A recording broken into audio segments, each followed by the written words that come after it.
సంపూర్ణ మా రక్షక యేసయ్యా, మీ పాదాలు కలిగిన స్తుతులు స్తోత్రాలు తండ్రి. మరి ఒక గొప్ప సమయముగా ఈ పరిశుద్ధ మరణకాల ధ్యానాలు 40 రోజుల శ్రీవత్సవ ధ్యానాలుగా 36వ రోజులోకి నడిపిస్తూ పరిశుద్ధ వారంలో 2వ రోజులోకి నడిపిస్తున్నందుకు మీకే వేలాది స్తుతులు స్తోత్రాలు.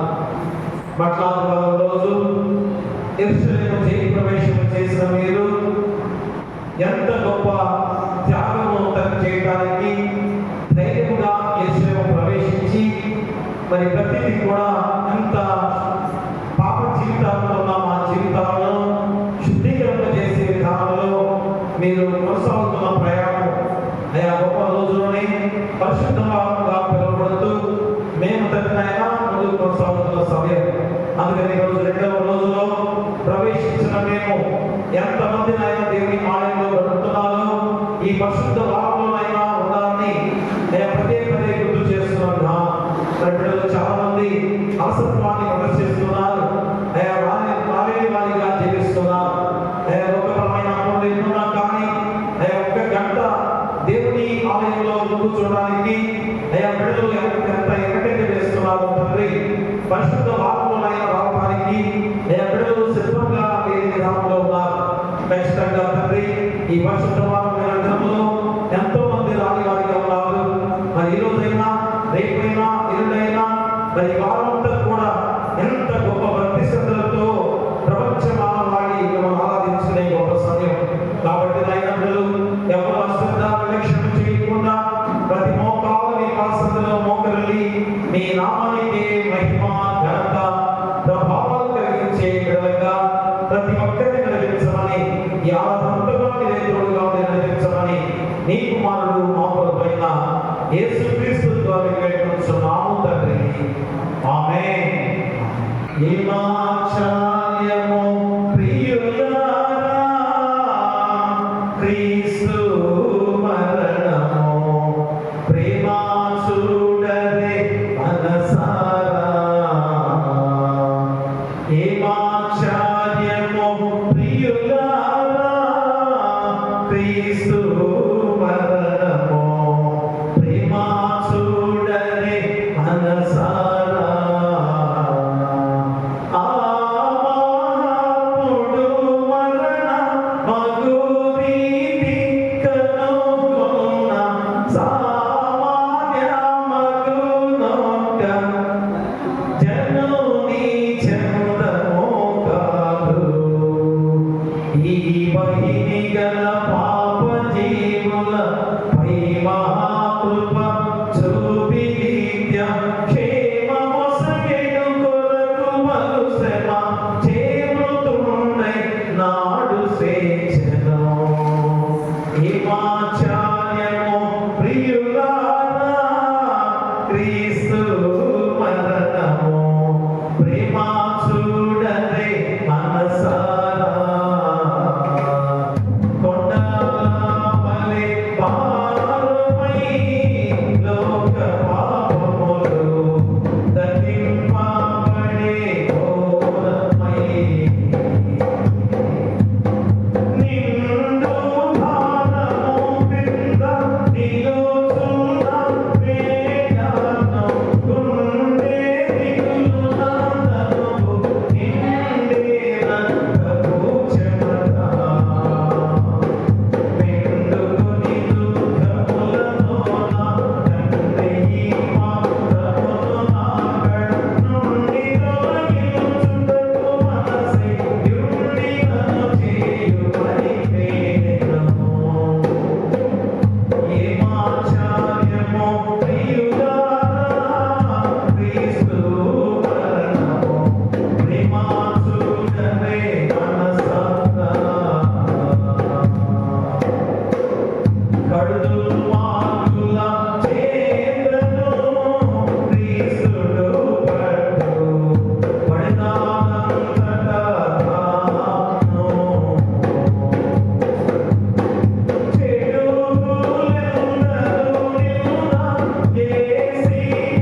నా పెదవులను తెరువుము.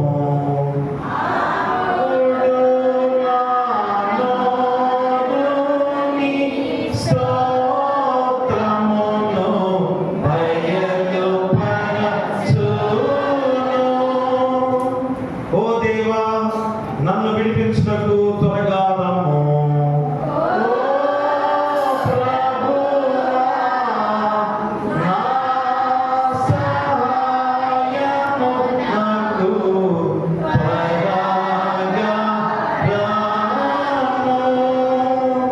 తండ్రికిని కుమారుడికిని పరిశుద్ధాత్మకును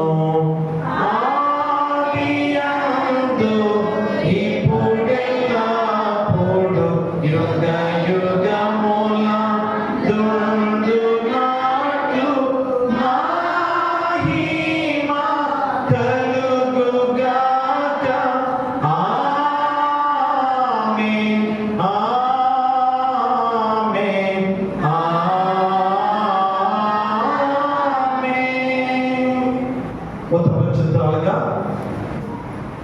60వ సంకీర్తన ఉత్తరచిత్రాలుగా 60వ సంకీర్తన బండి మెర్వింపున వచ్చి ఉత్తరచిత్రాలుగా చదవలసిందిగా కోరి ప్రార్థిస్తున్నాం.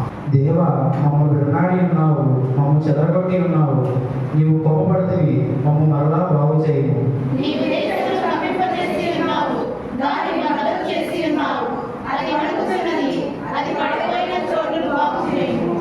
ప్రజలకు నీవు కఠిన కార్యములు చేసితివి, తూలినట్లు చేయి మద్యము మాకు త్రాగించితివి.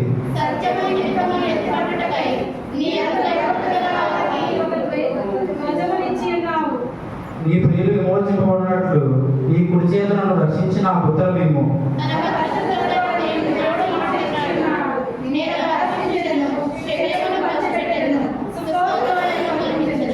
గిలాదు నాది, మనష్షే నాది, ఎఫ్రాయిము నాకు శిరస్త్రాణము, యూదా నా రాజదండము.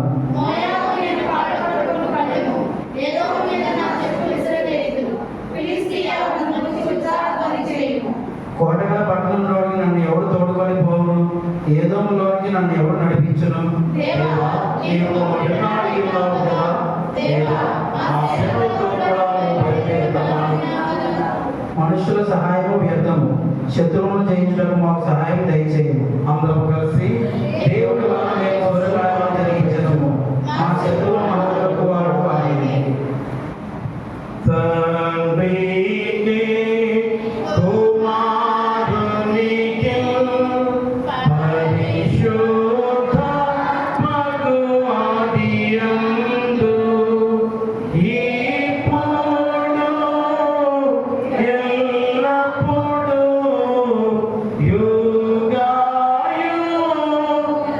యుగాయుగములందు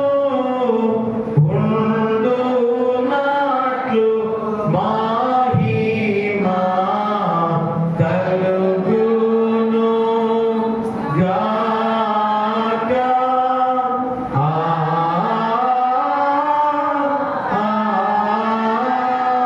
ఆమేన్.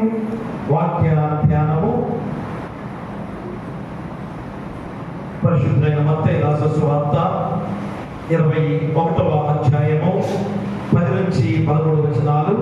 జరుగుమల్లి ఎస్తేరు వచ్చి పరిశుద్ధైన మత్తయి రాసిన సువార్త 21వ అధ్యాయము 10 నుంచి 13 వచనాలు చదవవలసిందిగా కోరి ప్రార్థిస్తున్నాం.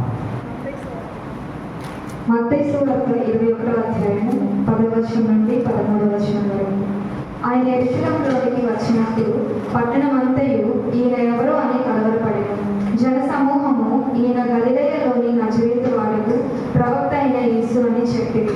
యేసు దేవాలయంలో ప్రవేశించి క్రయ విక్రయములు చేయువారిని అందరినీ వెళ్ళగొట్టి రూపులు మార్చి వారి బలలను గుబ్బలను వారి పీఠములను పడద్రోసి నా మందిరము ప్రార్థన మందిరం అనబడను అని రాయబడి ఉన్నది. అయితే మీరు దానిని దొంగల గుహగా చేసేది వారని. ఇంతటి స్వార్థ పాఠాలను ముగించుకోండి. ఓ ప్రభువా, మమ్మల్ని కనికరింపము.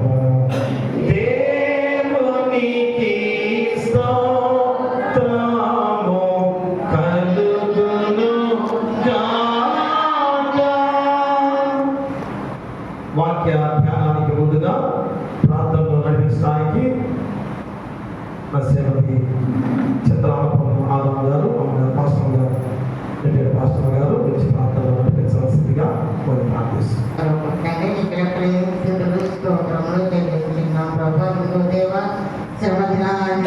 తోడుగా ఉండి అన్నట్టు సక్రమంగాను మర్యాదగాను క్రమంగాను జరిగిస్తున్న విధానం బట్టి స్థుతులు స్తోత్రం చెల్లిస్తున్నాం ప్రభా. పరిశుద్ధ వారాల్లో ప్రభా మమ్మల్ని ప్రవేశపెట్టిన దేవా నీకే వందనములు స్తోత్రం చెల్లిస్తున్నాం ప్రభా. పరిశుద్ధ మంగళవారం ప్రభా నా తండ్రి ప్రార్థన ద్వారాను పాటల ద్వారాను ఆరాధన ద్వారాను లేఖపాటి ద్వారాను ప్రభా మహిమ తెచ్చిన అఖండా నీకే వందనములు స్థుతులు స్తోత్రం చెల్లిస్తున్నాం ప్రభా.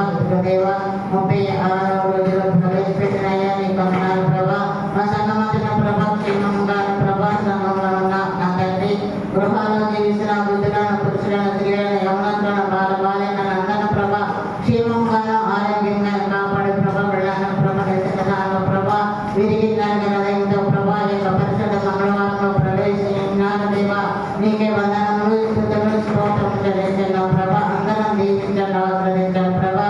మనకు తండ్రి ఈ రోజు ప్రభా నా తండ్రి చదువుకున్న వాక్యంలో ప్రభా దేవాలయాన్ని శుద్ధీకరణ చేసిన విధానం బట్టి నీకు వందనాలు స్తోత్రాలు ప్రభా. నా యొక్క ప్రార్థనా మందిరం మీరు దొంగల కృపగా స్వీకరించి చదివిస్తున్నాం ప్రభా. మేమైతే ప్రభా నీ శరణాలకు వచ్చి ఎలా ఉంటున్నామో మాకు తెలియదు కానీ ప్రభా నీకు తెలిసిన తండ్రి మా యొక్క హృదయరాశులైన దేవుడు ప్రభా నీకు తెలిసిన తండ్రి అందరి హృదయాలు ప్రభా గ్రహించే ప్రభా గొప్ప దేవుడు తండ్రి నీకు వందనాలు ప్రభా.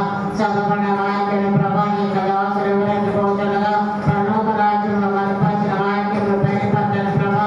నీ దాసులు మటుకు విఫలంగా యంత్రంగా ఉండి వాడుకోమని చెప్పడించున్నాను ప్రభా. ప్రతి ఒక్క మాట ప్రభా నా తండ్రి నీలో నుండి వచ్చులాగా ప్రభా అక్కడ గాయం చేయమనిచ్చిన తండ్రి వందనాలు ప్రభా. నీ కుమారుడు చెప్పబడిన వాక్యం ప్రభా ఆ యొక్క హృదయంలో పలుపు చేయడం సహాయం చేయండి. ప్రతి ప్రవేదనని గ్రహించగల మనసు దయచేయమని నీ ఆత్మ మీద ఉంచమని నదులను నిలిస్తే నామంలో అడిగి పెట్టుకొని ప్రార్థిస్తున్నాము తండ్రి. ఆమేన్. దయచేసి కూర్చోండి. ప్రియ దేవుని సంగమా వెళ్ళాలా మరొక గొప్ప సమయంలో పరిశుద్ధ వారంలో 36 రోజులకు ప్రవేశించున్నాం. మరి మన మధ్యకి మరి ఎంతో చక్కగా ప్రతిరోజు కూడా మరి దైవం చక్కటి సేవ పరిచయంలో మరి ఎంత చక్కటి ఉద్యోగాలు గొప్ప గొప్ప ఉద్యోగాలు చేస్తూ కూడా దేవుని పరిచయంలో వాడుతూ మరి మా పెద్ద సంఘం అనగా ఉన్న ఏసీలో మరి గుంటూరు మహాపట్నంలో మరి మొట్టమొదటిగా ఏర్పాటు చేసిన దేవాలయం మరి ఎస్పాష్ చర్చ్. దాన్ని మనందరం కూడా ఎరచిచ్చి అనుకుంటారు కదా, మార్కెటింగ్ చర్చ్. మాది పురాతనంగా 100 సంవత్సరాలు దాటిపోయిన దేవాలయము. మరి ఫాదర్ అయ్యర్ గారు మరి మొట్టమొదటిగా ఈస్ట్ బ్యాచ్ అక్కడికి వచ్చి ఈ రెండు కూడా మరి సమాంతరంగా వాటిని ఏర్పాటు చేసుకున్న గొప్ప విధానం. మరి దానిలో ట్రెజర్గా చేస్తున్నారు మన శ్రీ కాళింత నిరంజన్ మాస్టర్ గారు, హెడ్ మాస్టర్ గారుగా చేస్తూ దానిలో ట్రెజర్గా చేయడం అంటే చాలా దీవెనకరము. 5వ సంవత్సరాల నుంచి కూడా ట్రెజర్గా చేస్తూ మరి సంఘాన్ని ఎంతో చక్కగా నడిపిస్తున్నారు. మరి వారు హెడ్ మాస్టర్గా చేస్తున్నారు. మరి మన మధ్యకి రోజు మరి వాక్యాన్ని అందించడానికి వచ్చి ఆహ్వానం మేరకు మరి అంత దూరం నుంచి మా మధ్యకి వచ్చిన మాస్టర్ గారికి మా కుటుంబ తరఫున మన సంఘం తరఫున నేను తెలియజేసుకుంటూ అందరు చప్పట్లతో ఆహ్వానిస్తుందా. దేవుని పరిశుద్ధ నామంలో ఈ సాయంకాల సమయం కూడి వచ్చినటువంటి మీ అందరికీ ప్రత్యేకమైనటువంటి వందనాలు తెలియజేస్తూ ఉన్నా. సాయంకాల సమయం మీతో కలిసి ఆయన యొక్క మాటలు పంచుకోవడానికి ఆయన ఏర్పాటు చేసినటువంటి సమయాన్ని బట్టి దేవునికి కృతజ్ఞత స్తుతులు స్తోత్రాలు చెల్లిస్తున్నా. స్థానిక అయ్యగారు గారు ప్రేమించి ఈ సమయాన్ని ఇచ్చినటువంటి విధానాన్ని బట్టి వారికి ప్రత్యేకమైనటువంటి వందనాలు తెలియజేస్తూ ఉన్నా. అమ్మగారికి వారి కుటుంబానికి ప్రత్యేకమైనటువంటి వందనాలు. అలాగనే స్థానిక డెలిగేట్ గారు, ఆల్టర్నేట్ డెలిగేట్ గారు, అలాగనే సంఘ పెద్దలు, స్త్రీ సమాజం వారికి ప్రత్యేకమైనటువంటి వందనాలు నా పక్షాన, నా కుటుంబ పక్షాన, మా ప్యారిష్ పక్షాన తెలియజేస్తూ ఉన్నాను. ఇక్కడికి వచ్చిన తర్వాత ఈవేళ నాకు ఒక కొత్త మాట ఒకటి తెలిసింది. సెయింట్ మ్యాథ్యూస్ వెస్ట్ ప్యారిష్ ఎర్ర చేసేస్తారని నాకు ఇప్పుడు నిజంగానే ఎర్రగొట్టి చర్చి. రైట్, చిన్న ప్రార్థన చేసుకుందాం. మహాగరుడా, స్తోత్రాలుడా, నీ ఘనమైన నామాన్ని బట్టి స్తోత్రం తెలియజేస్తా ఉన్నాం. నీ ప్రేమ చొప్పున మేము జీవించి ఉన్నాం నా తండ్రి. మేము జీవిస్తూ ఉన్నామంటే నా తండ్రి మీరు పెట్టినటువంటి ప్రాణభిక్షే నా తండ్రి. ఈ క్షణం వరకు నా తండ్రి మీరు మమ్మల్ని సజీవ లెక్కలో ఉంచినందుకు నీకు వేలాది స్తుతులు స్తోత్రాలు చెల్లిస్తా ఉన్నాం. ఈ సాయంకాల సమయంలో నా తండ్రి నీ పాదాల చెంత చేరి నా తండ్రి నీ పాదాల నుంచి నీ గాయాల నుంచి కారుతున్నటువంటి రక్తం ద్వారా నా తండ్రి మా పాపాలను మేము కడుక్కోవడానికి నీ పాదస్థానికి వచ్చి ఉండగా నా తండ్రి నీ రక్తంతో మమ్మల్ని మేము కడుక్కోవడానికి అవకాశం దయచేసినటువంటి గొప్ప దేవ నీకు స్తోత్రాలు. శిలువ మీద కార్చినటువంటి రక్తాన్ని బట్టి వందనాలు తెలియజేస్తూ ఉన్నాను నా తండ్రి. ఈ పరిశుద్ధ వారంలో నా తండ్రి నీవు చేసినటువంటి నువ్వు పడుతున్నటువంటి శ్రమలను మరొకసారి జ్ఞాపకం చేసుకుంటూ ఉన్నాం నా తండ్రి. నీకు స్తోత్రాలు నా తండ్రి. స్థానిక సంఘ కాపరి గారు వారి కుటుంబాలను బట్టి ప్రార్థిస్తూ ఉన్నాం తండ్రి. సంఘంలో ఉన్నటువంటి ప్రతి ఒక్క కుటుంబంలో ఉన్నటువంటి ప్రతి ఒక్క వ్యక్తిని బట్టి ప్రార్థిస్తూ ఉన్నాం తండ్రి. నీకు వందనాలు తెలియజేస్తా ఉన్నాం నా తండ్రి. మేము ఆత్మ ఫలాలు ఏ విధంగా మీరు ఆశిస్తా ఉన్నారు నా తండ్రి, మేము అట్టి ఫలములాగా నీకు మీరు ఆకలి కొన్నప్పుడు నా తండ్రి మీ ఆకలి మేము తీర్చడానికి అట్టి ఫలాలు మా యొద్ద నుంచి మీరు ఆశిస్తున్నటువంటి విధానాన్ని బట్టి మమ్మల్ని మేము సమర్పించుకుంటున్నా తండ్రి. మీ ఆత్మీయ ఆకలి తీర్చేటువంటి బిడ్డల్లాగా మమ్మల్ని ఎదగనివ్వండి, సహాయం చేయండి. ఇక్కడ ఈ స్థానంలో నిలబడటానికి ఎంత మాత్రం అర్హత లేని నా మీద మీ ఆత్మతో అభిషేకించండి. నేను కాదు తండ్రి, మీరే నా నోట మీ మాటలు పలికించమని కూడి వచ్చినటువంటి ప్రతి ఒక్కరిని పేరు పేరుగా దీవించి ఆశీర్వదించమని త్వరలో రానైన యేసయ్య శ్రేష్టమైన నామం బట్టి ప్రార్థిస్తూ వేడుకుంటూ నామ తండ్రి, ఆమేన్. ప్రియమైనటువంటి వాళ్ళగా చదవబడినటువంటి లేఖన భాగాలు మనం ఒకసారి గమనించినట్లయితే మత్తయి రాసినటువంటి సువార్త 21వ అధ్యాయం 10వ వచనం. ఆయన యెరూషలేములోనికి వచ్చినప్పుడు పట్టణమంతయు ఈయన ఎవరో అని కలవరపడెను. జన సమూహము ఈయన గలిలయలోని నజరేతు వాడగు ప్రవక్త అయిన యేసు అని చెప్పారు. యేసు దేవాలయంలో ప్రవేశించి క్రయ విక్రయములు చేయు వారందరినీ వెళ్ళగొట్టి రోకలు మార్చు వారి బల్లలను గువ్వలమ్మ వారి పీఠములను పడద్రోసి నా మందిరము ప్రార్థన మందిరం అనబడును అని వ్రాయబడి ఉన్నది, అయితే మీరు దానిని దొంగల గుహగా చేసి వారను. ఈ మాటలు యేసుక్రీస్తు వారు స్వయానా పలికినట్లుగా మనం గమనిస్తా ఉన్నాం. ఈ రోజు మంగళవారం, పరిశుద్ధమైనటువంటి మంగళవారం. మనం గత 2 రోజుల చరిత్రగానే చూసుకుంటే మనకి ఇక్కడ కనిపిస్తూ ఉంటది. 21వ అధ్యాయం 1వ వచనంలో ఆయన ఒలీవల కొండ దగ్గర ఉన్న బెత్పగే గ్రామం నుంచి వస్తా ఉన్నాడు. ఆయన ఆకలిస్తా ఉన్నాడు. అంతకు ముందు రోజున ఆయన అదే కొండ దగ్గర నుంచి, కొండ మీద నుంచి గాడిదనెక్కి దిగి వస్తా ఉన్నాడు. ఆయన గాడిద ఎక్కి దిగి వస్తా ఉండేటప్పుడు ఆయన ఆ పట్టణంలో పస్కా పండగ చేసుకోవడానికి వచ్చినటువంటి సమస్తమైనటువంటి యూదులు ఆయన చూస్తా ఉన్నారు. వారి చెప్పబడినటువంటి, రాయబడినటువంటి, వారు చదవబడినటువంటి, వారు నేర్చుకున్నటువంటి లేఖనాల ప్రకారం మీ రాజు భారవాహకం ఎక్కి దిగి వస్తా ఉన్నాడు అని రాయబడ్డ జకరియా రాసినటువంటి 9వ అధ్యాయం 9వ వచనంలో మనం చూసుకుంటే అక్కడ ఆయన గాడిద పిల్లయు ఎక్కి కొండ దిగి వస్తారని చక్కగా వ్రాయబడతాను. ఇక్కడ లేఖనం ఒకటైతే నెరవేర్పు జరుగుతాము. ఈయన దిగి వచ్చేటప్పుడు ఆదివారం పూట మనమందరం ఏం చేశాము, ఆ రోజుల్లో యూదులు ఇంకా గొప్పగా జయ జయ ధ్వానాలతోటి ఆయనను దావీదు కుమారుడికి జయము హోసన్నా హోసన్నా అని అరుచుకుంటూ ఆయనని యెరూషలేములోకి తీసుకుని వచ్చారు.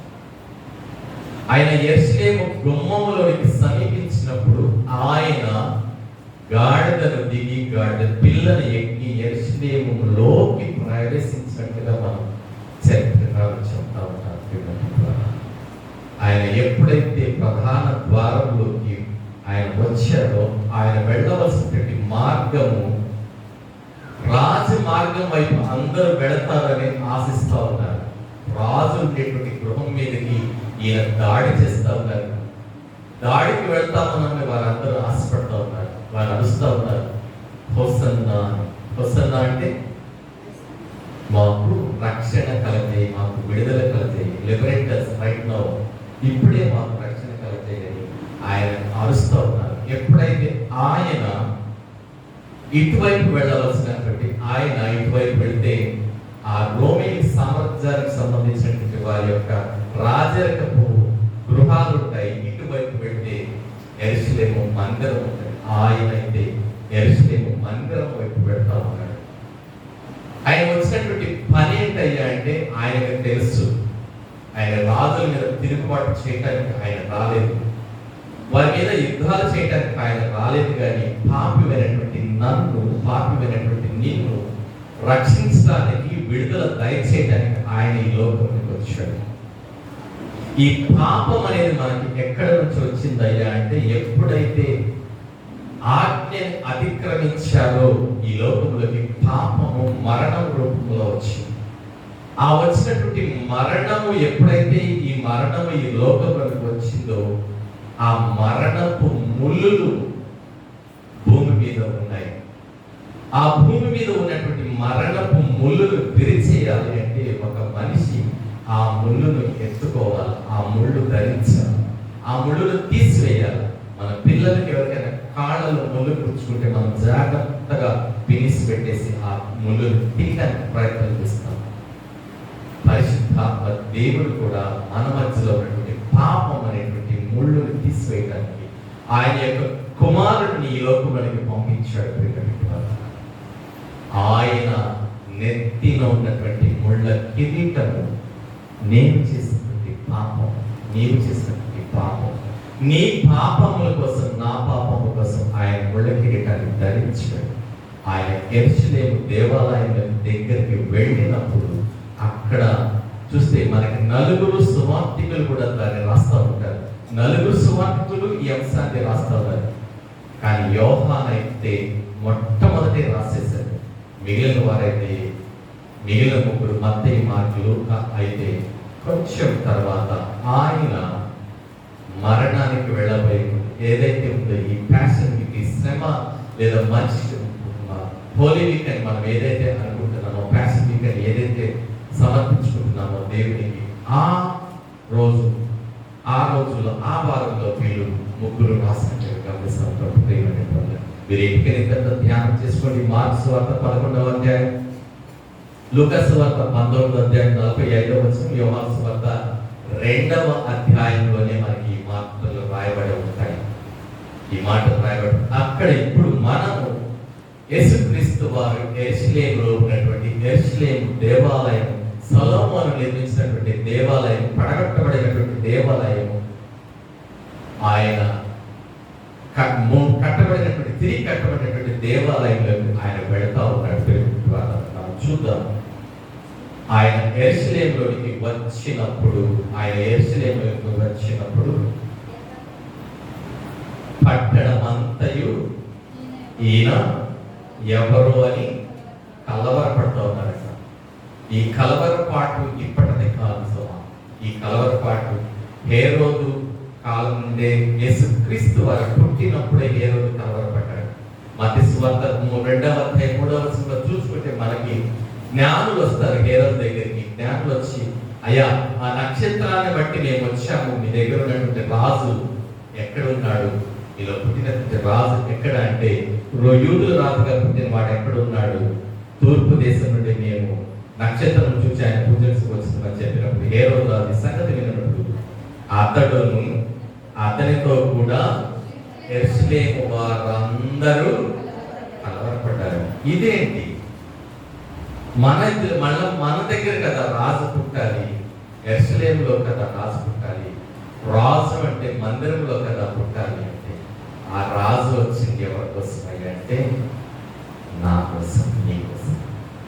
ఎవరైతే పాపిగా ఉన్నారో వారిని రక్షించడానికి వచ్చారు. ఎవరు పాపి అంటే మనం అనుకుంటాం నేను పాపి కాదంటే ఆయన చెప్తారు ఏ భేదము లేదు, ఏ భేదము లేదు, చిన్న లేదు పెద్ద లేదు, ముసలి లేదు ముక్క లేదు, ఆడ లేదు మగ లేదు, ఏ భేదము లేదు, అందరము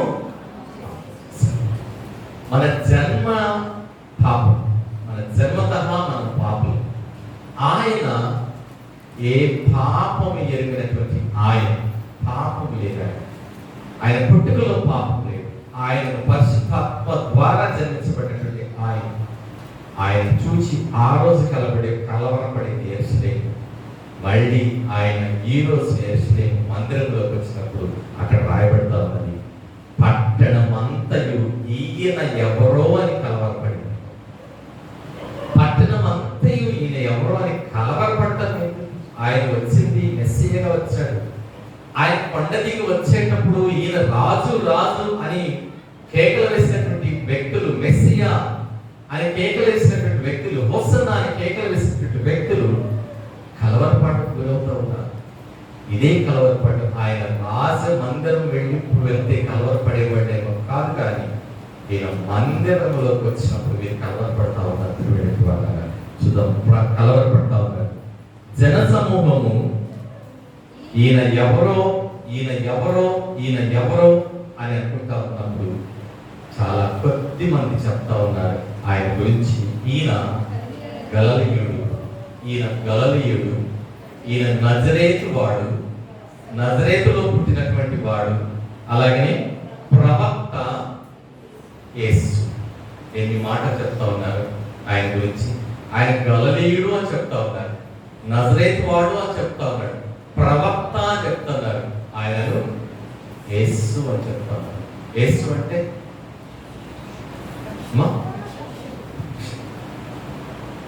ఎవరైతే నమ్మారో, ఎవరైతే ఆయన చేసినటువంటి అప్పటికే 33 సంవత్సరాలు ఆయన ఆ యూదయ సమరయ గలిలయ ప్రాంతాలు అన్ని తిరుగుతూ సువార్తను ప్రకటిస్తూ అనేక రకాలైనటువంటి విధంగా అద్భుత ఆశ్చర్య కార్యాలు చేస్తూ ఉన్నారు. ఆయన గూర్చి అనేక మంది తెలుసుకుంటా ఉన్నారు. తెలుసుకున్నటువంటి ప్రతి వ్యక్తి కూడా ఆయనను విశ్వసిస్తూ ఉన్నారు. వారు చెప్తా ఉన్నారు ఈయన నజరేయువాడు, గలిలయుడు, ప్రవక్త. ఈ ప్రవక్త అనేటువంటి మాట మనకి ఇక్కడే కనపడతా ఉంటుంది. లేదా మరి ఒకసారి ఆ సమరయ స్త్రీ, అయ్యా నీవు ప్రవక్తవని నేను నమ్ముతున్నాను. అట్టి నమ్మిక ఈ సాయంకాల సమయంలో నీవు నేను కలిగి ఉన్నామా? నీవు నేను విశ్వసిస్తున్నామా ఈయన రక్షకుడు అని? ఈ భూమి మీదకి ఆయన రక్షకుడిగా వచ్చి ఉన్నాడు అనేటువంటి మాట నీవు నేను విశ్వసిస్తే ప్రేమైనటువంటి వారి సాయంకాల సమయం నీవు నేను రక్షణ పొందాలని ఆశపడితే ఆ రక్షకుడు శిలువ మీద వేలాడుతూ ఉన్నాడు. వేలాడుతున్నటువంటి శిలువ మీద ఉన్నటువంటి ఆయన ద్వారా మాత్రమే నీకు నాకు రక్షణ కలుగుతుంది. అట్టి రక్షణ పొందుకోవడానికి మనం ఆయన వైపు చూస్తూ ఆయనతో పాటుగా నడుద్దాం. యేసు దేవాలయంలో ప్రవేశించి క్రయ విక్రయములు చేయవారందరినీ వెళ్ళగొట్టి రోగులు మార్చి వారి బల్లలను, గువ్వలము వారి పీఠములను పడదోసి నా మందిరము ప్రార్థన మందిరము అనబడుతున్నది అని రాస్తా ఉన్నాడు. అక్కడ గువ్వలమ్మటము లేదా ఆ ద్రవ్య మార్పిడి, క్రయ విక్రయాలు ఎందుకు జరుగుతూ ఉన్నాయా అంటే, ఒక్కమారు మనం ద్వితీయోపదేశకాండం 14వ అధ్యాయంగా చూస్తే అక్కడ దేవుడు చెప్తా ఉన్నాడు, అందరూ ద్వితీయోపదేశకాండం నిర్గమకాండం తీద్దాం ఒకసారి. నిర్గమకాండము 30వ అధ్యాయము చూస్తే అక్కడ 12వ వచనంలో మనకు రాయబడేది ఏంటంటే, ప్రాణ పరిక్రయ ధనాన్ని మనము మందిరానికి చెల్లించాలని. ప్రాణ పరిక్రయ ధనముని మనము మందిరానికి చెల్లించాలి. ఆ చెల్లించడం అనేది ఏ ఒక్కరు కూడా 20 సంవత్సరాలు నిండినటువంటి ప్రతి ఒక్క వ్యక్తి కూడా మందిరానికి కొంత ధనాన్ని చెల్లించాలి. ఎందుకంటే దేవుని యొక్క కాపుదల నా మీద ఉంది.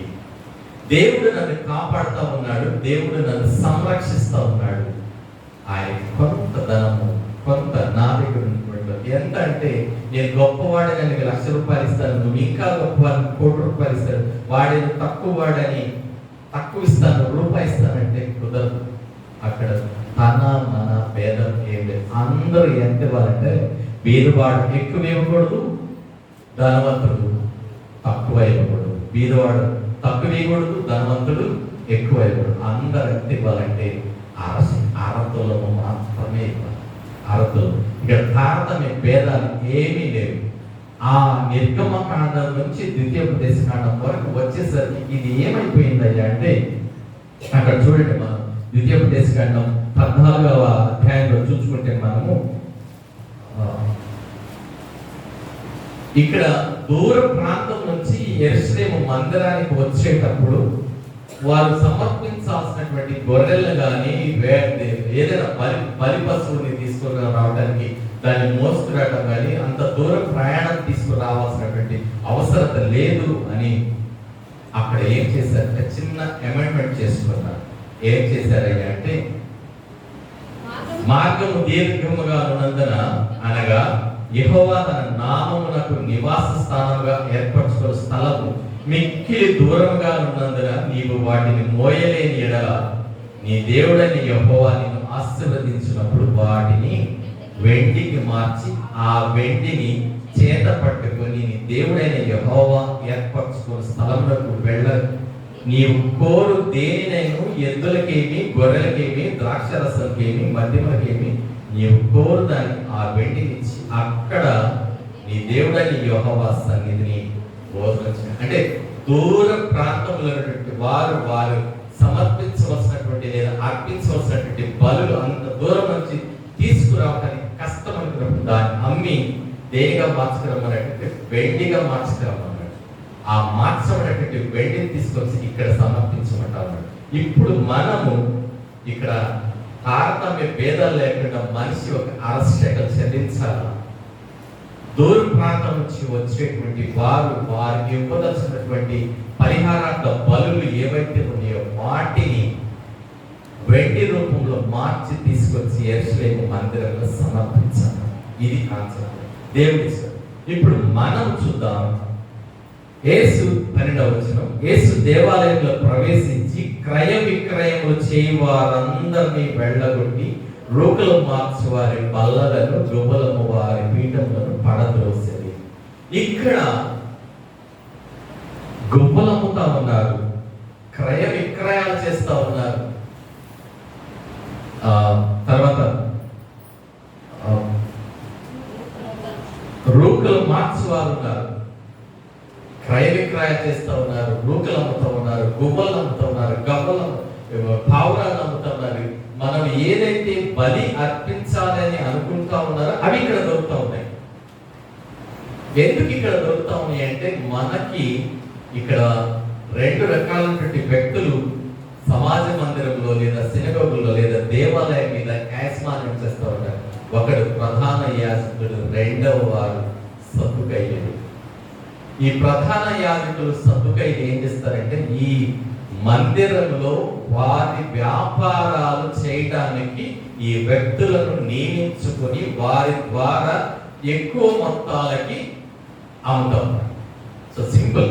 ఇక్కడ మనం చేసేది ఏంటంటే, మనం ఎక్కడి నుంచో రావాలి కాబట్టి అవన్నీ మోసుకురాలేదు కాబట్టి అది వెండిగా మార్చుకొని తీసుకొచ్చి యెరూషలేము మందిరంలో సమర్పించాలి. కానీ సమర్పించడానికి ఇక్కడ వీరేం చేస్తూ ఉన్నారంటే, ఇక్కడే ఒక పెద్ద పొల్ల పెట్టేశారు, ఇక్కడ పెద్ద మండి పెట్టేశారు. ఇక్కడ గొర్రెలు అమ్ముతున్నారు, బర్రెలు అమ్ముతున్నారు, గువ్వలు అమ్ముతున్నారు, రూకలు మారుస్తూ ఉన్నారు, అన్ని ఇక్కడే పెట్టేశారు. ఎక్కడ పెట్టారయ్యా అంటే, యెరూషలేము మందిర ఆవరణలో. మనకు తెలుసు యెరూషలేము మందిర ఆవరణ, అవుటర్ కోర్టు, ఇన్నర్ కోర్టు, లోపల ఉండేటువంటి ఆ హోలీ ఆఫ్ ది అతి పరిశుద్ధమైనటువంటి స్థలం అని మనందరికీ తెలుసు. ఈ ఆవరణ బయట కూడా కలుస్తున్నాం. ఆవరణ బయట అమ్ముకుంటే దేవుడికి అంత కోపం వచ్చేది కాదేమో. దేవుని పరిశుద్ధ మందిరములోకి ఆ వస్తువులు తీసుకొచ్చి మందిర ఆవరణలో అమ్ముతా ఉన్నారు. దేవుని మందిర ఆవరణలో మరి ఉన్నది ఉన్నంత రేటుకి అమ్ముతా ఉన్నారంటే, లేదు, వారి వారి వ్యాపారం చేస్తున్నారు. అక్కడ రాయబడుతుంది చూడండి, క్రయ విక్రయాలు, క్రయము విక్రయం, అమ్మటము కొనడం, క్రయము విక్రయం, అమ్ముకోవడం కొనడం. నా దగ్గర, నేను దూర ప్రాంతం నుంచి వచ్చాను, నా దగ్గర ఉన్నటువంటి రూకలు, నా దగ్గర ఏమి డబ్బులు తెలియాలంటే కైసర్కి సంబంధించినటువంటి డబ్బులు, రోమ సామ్రాజ్యానికి సంబంధించినటువంటి డబ్బులు నా దగ్గర ఉంటాయి. నేను యెరూషలేము మందిరంలోకి వెళ్ళి ఈ కైసర్ బొమ్మ ఉన్నటువంటి ఈ డబ్బుల్ని నేను యెరూషలేము మందిరంలోకి ఇవ్వకూడదు. ఎందుకంటే ఆ మందిరం మీద ఆయన బొమ్మ ఉంటుంది. తెలుసు కదా మీకు. ఒక సందర్భంలో దేవుడు చెప్తాడు, ఇవేంటి ఈ డబ్బులు ఎవరి అంటే కైసర్ అయితే కైసర్ ఏంటి, దేవుడు అయితే దేవుడికి ఈ బొమ్మ ఎవరిది అని చెప్తారు. కైసర్ బొమ్మ అంటారు కదా. ఆ కైసర్ బొమ్మ ఉంది కాబట్టి అది యెరూషలేము దేవాలయంలోకి తీసుకువెళ్ళారు. ఎందుకంటే మొదటి ఆజ్ఞ వాళ్ళు పాటిస్తున్నామని భ్రమలో ఉన్నారు. మొదటి ఆజ్ఞ ఏమంటే, నీ దేవుడైనా నేను తప్ప ఆయన కానీ ఆకాశంలో కానీ ఎవరి, నేను ఒక్కడే, I'm the only one God, నేను ఒక్కడే దేవుడు అని చెప్పేటువంటి మాట. వీళ్ళు తెగ ఆనందపడిపోతారు. మేము దేవుని యొక్క ఆజ్ఞను తూచా తప్పకుండా పాటిస్తూ ఉన్నాం, మేము ఏ కాయను కూడా మందిరంలో రానివ్వట్లేదని తెగ ఆనందపడిపోతూ ఉంటారు. ఈయన చూడండి, అక్కడ ఆ మార్చేటువంటి క్రమంలో రూపాయి వస్తువుని 100 రూపాయలు గమనిస్తూ ఉంటారు. మరి ఎంతో దూరం నుంచి వస్తారు, ఎంతో దూరం నుంచి వస్తారు, ఆశపడుతూ ఉంటారు. ఆ వచ్చినటువంటి వారు మేమేమి సమర్పించకుండా వెళ్ళలేము అని వారి శక్తి కొలది, వారి దగ్గర ఎంత ఉంటే అంత దాన్ని బట్టి కొన్ని దేవునికి పరిహారార్థ బలులు అర్పించి పెడతా ఉంటారు. అది ఏమి వారి తక్కువ స్థాయి వారైతే గుబ్బలను కూడా వదలకుండా వారు అమ్ముతా ఉంటారు. సో ఇక్కడ మనం చూస్తే ఆయన చూస్తూ ఉన్నాడు, క్రయ విక్రయాలు చేయ వాళ్ళందరినీ వెళ్ళగొడతా ఉన్నాడు, రూకలు మార్చిన వాళ్ళని వెళ్ళగొడతా ఉన్నాడు. అలాగే గువ్వల మీద వారి పీఠాలు పెట్టుకుని ఆయన చేస్తూ ఉన్నారు. ఇక్కడ మనం చూసినట్టయితే ప్రియమైనటువంటి వారు, మనం ఈ సాయంకాల సమయంలో ఆయన సన్నిధిలో నీవు నేను ఉన్నాము. ఆయన ఆశపడుతూ ఉన్నాడు, ఆయన నీ వైపు నా వైపు చూస్తూ ఉన్నాడు. ఆయన వెళ్ళలేని రక్తాన్ని నా కోసం నీ కోసం క్రయముగా ఇచ్చాడు, రక్తాన్ని ఇచ్చాడు ఆయన. ఇక్కడైతే నీవు నేనైతే అమ్ముతా ఉన్నా, వ్యాపారాలు చేస్తూ ఉన్నా. ఈ సాయంకాల సమయంలో నేను మీతో మాట్లాడేటువంటి మాట ఏంటయ్యా అంటే, ఈ గువ్వలం వారిలాగా లేదా క్రయ విక్రయాలు చేసే వారిలాగా నీవు నేను ఉన్నామా? దేవుడితో వ్యాపారం చేస్తా ఉన్నామా? దేవా నాకు అది ఇస్తావా, ఇది ఇస్తావా అని దేవుడిని అడుగుతా ఉన్నామా? దేవుడు అడగడం తప్పని నేను అన్నాను. ఆయన కాకపోతే ఇంకెవరు మనకి ఇచ్చేటువంటి వ్యక్తి లేరు. ఆయనే మనకి ఇవ్వగలిగినట్టు ఆయనే ఇస్తాడు. కానీ నీవు ప్రార్థించేటప్పుడు బేరమాడమాక అంటారు. నువ్వు వచ్చేస్తే నేను ఇచ్చేస్తాను, నువ్వు నాకు మంచిది ఇస్తే నేను నీకు అది ఇస్తాను, ఇది ఇస్తాను. దేవుడితో వ్యాపారం చేయొద్దు, దేవుడితో మాత్రం వ్యాపారం చేయొద్దు. దేవుడిని అడగండి. విరిగి నలిగినటువంటి ప్రార్థన ఆయనకి ఇష్టం. మనం విరిగి నలిగినటువంటి హృదయంతో ఆయనను ప్రార్థిస్తే ఆయన ఖచ్చితంగా మనకి సమాధాన ప్రతిత్రాన్ని దయచేసినటువంటి దేవుడు ఆయన మనం చూద్దాం. ఆయన ఎంతో నీ దగ్గర ఏమి ఆయన ఆశించడు. బీద విధవరాలేసినటువంటి 2 కాసులు ఆయన చాలా ప్రియమైనట్టుగా చూస్తాం. లూకాసు వార్తలో మనం చూసుకున్నట్టు అక్కడ చాలా చక్కగా 21వ అధ్యాయం చక్కగా ఏమో అందరికంటే ఎక్కువ అంటే ఆయన నీ హృదయాన్ని చూస్తాడు, కానీ నీ చెయ్యిని అసలు చూడడు. నువ్వెంత నింపుతున్నావు అనేది ఆయన చూడడు. నీ హృదయాన్ని ఆయన చూస్తూ ఉంటాడు. నీ హృదయంలో ఉండేటువంటి ప్రతి కళంకము ఆయనకు తెలుసు. ఎందుకంటే ఆయన కళంకమైన మచ్చైన డాగైన లేని శ్రేష్టమైనటువంటి గొర్రె పిల్ల ఈ రోజు యెరూషలేము మందిరంలో ఉంది. ఈ మంగళవారం సాయంకాల సమయంలో ఆయన కళంకమైన మచ్చైన డాగైన లేని పరిశుద్ధమైనటువంటి గొర్రెలాగా ఆయన అక్కడ మందిరంలో నిలబడ్డాడు. ఇంకొక మాట ఏంటంటే అక్కడ అవన్నీ పడదోసాడు. క్రయ విక్రయాలు, బల్లలు ఇవన్నీ పడదోసి ఆయన ఇంకొక సాదృశ్యంగా ఏంటంటే, అరే రేపటి రోజు నుంచి మీరు ఇవి పరిహారార్థ బలులు, పాప పరిహారార్థ బలు, దహన బలు మీరు ఇవ్వాల్సినటువంటి అవసరత లేదు. ఎందుకని నేనే రేపు రోజున బలి పశువుగా శిలువ మీద ఎక్కబోతా ఉన్నాను. నేనే ఆ పశువు. ఇవన్నీ అవసరత లేదు, ఇవన్నీ అవసరం లేదు. రేపటి రోజున మీకు ఈ బలుల వలన మీకు రక్షణ వస్తుందని ఇప్పుడు దాకా నమ్మారు. ఇప్పుడైతే నా వలన మాత్రమే మీకు నేనే మార్గము, నేనే సత్యాన్ని, నేనే జీవాన్ని, నేను మాత్రమే ఎవడైనా నా తండ్రి ఇంటికి ప్రవేశించాలంటే నా మార్గంలో రండి. నా మార్గం ఏదయ్యా అంటే సిలువ మార్గం. ఆ సిలువ మార్గంలోకి మనల్ని తీసుకెళ్ళడానికి, నిన్ను నన్ను ఆ సిలువ మార్గంలోకి తీసుకెళ్ళడానికి ఆయన బలి పశువుగా సిలువ మీద ఎక్కడానికి ఆయన సమర్పించుకుంటావు. ఇక నుంచి నీవు నేను ఇక్కడికి ఏమీ తేవలసినటువంటి పని లేదు. దహన బలి అవసరం లేదు, ఏ బలి కూడా ఇక్కడికి తేవలసినటువంటి అవసరం లేదు. నీవు నేను తేవలసింది ఏంటంటే విరిగి నలిగినటువంటి హృదయము ఆయనకు ఇస్తాం. విరిగి నలిగినటువంటి హృదయంతో కన్నీటితోటి నువ్వు నేను ప్రార్థన చేస్తే ప్రార్థన వినేటప్పుడు ఆయన మన ప్రార్థన వినడానికి సర్వవేళ సిద్ధంగా ఉన్నాడు. వారు చూడండి. తర్వాత మరి నా మందిరము ప్రార్థన మందిరము అని అనబడతా ఉంది అంటాడు. యెషయా రాసిన గ్రంథం 56 వచనం మనం చూసుకుంటే ఇక్కడ యెషయా రాసిన గ్రంథం 56 నా ప్రార్థన మందిరములో వారిని ఆనందింపచేసేది అంటాడు. నీ వచ్చి ఆయన ప్రార్థన మందిరం, ఈ మందిరంలో నువ్వు విశ్వాసంతో యేసుక్రీస్తే నా నిజ రక్షకుడని నువ్వు విశ్వసించి విశ్వాసంతో ఆయన వైపు చూస్తూ ఆయననే గురిగా పెట్టుకుని ఆయన వైపు పరిగెడతా ఉంటే ఆయన నీ ప్రార్థన వింటా ఉంటాడు.